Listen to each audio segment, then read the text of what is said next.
नमस्कार किसान भाइयों, आप देख रहे हैं आज़ाद किसान यूट्यूब चैनल। किसान भाइयों, आज हम बात करेंगे मक्का की खेती में, मक्का की फसल में यूरिया का प्रयोग कब करना चाहिए और कितनी मात्रा में यूरिया डालें और इसके क्या फ़ायदे हैं, क्या नुकसान हैं। इन सभी तमाम बातों पर चर्चा करेंगे और इसलिए आप वीडियो को अंत तक ज़रूर देखें ताकि आपको जानकारी ठीक से समझ आए। और इससे पहले आप हमारे चैनल पर नए हों तो हमारे चैनल के लिए ज़रूर सब्सक्राइब कर लें। तो किसान भाई, बात करते हैं मक्का की फसल में यूरिया का प्रयोग कब करना चाहिए।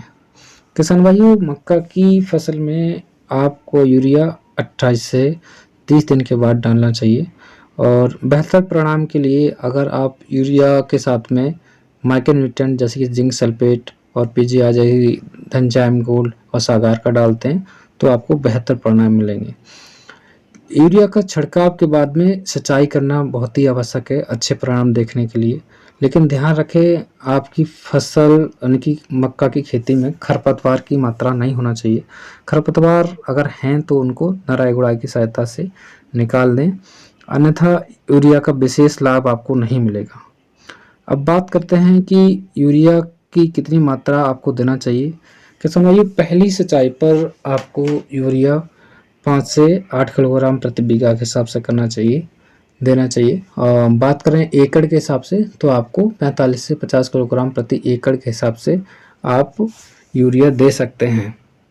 और जहाँ तक कि जिंक सल्फेट का सवाल है तो आप 200 से यानी कि 2.5 kg यानी कि 500 ग्राम प्रति बीघा के हिसाब से आप जिंक सल्फेट दे सकते हैं। यानी कि एकड़ में इसको देखें तो 2.5 kg प्रति एकड़। और पीजीआर की बात करें तो धनजाइम गोल्ड या सागर का आप 4 से 5 किलोग्राम प्रति एकड़ के हिसाब से यानी कि 1 किलोग्राम प्रति बीघा के हिसाब से दे सकते हैं, जिससे आपको बेहतर परिणाम आप देखने को मिलेंगे। और बात कर लेते हैं यूरिया का एक्सेस अमाउंट में। अगर आप यूरिया पहली सिंचाई पे ज़्यादा अमाउंट में ज़्यादा डोज में डालते हैं तो आपको क्या नुकसान दिखाई देंगे। किसान भाइयों, अगर आप यूरिया को एक्सेस अमाउंट में डाल देते हैं ज़्यादा अमाउंट में तो क्या होता है कि आपका जो पौधा है बहुत ज़्यादा टेंडर यानी कि सॉफ्ट और बहुत मुलायम हो जाता है। इससे क्या होता है, ज़्यादा यूरिया डालने से जो सुंडी और तना छेदक की जो समस्या है वो आपको ज़्यादा देखने को मिलती हैं।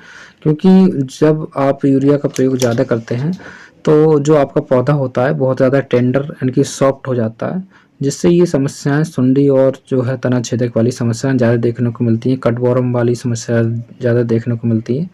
और इसका दूसरा नुकसान ये है कि अगर आप ज़्यादा यूरिया डाल देते हैं तो फसल बहुत तेज़ी से ग्रोथ करती है, तो इस हिसाब से पौधा बहुत सॉफ्ट हो जाता है।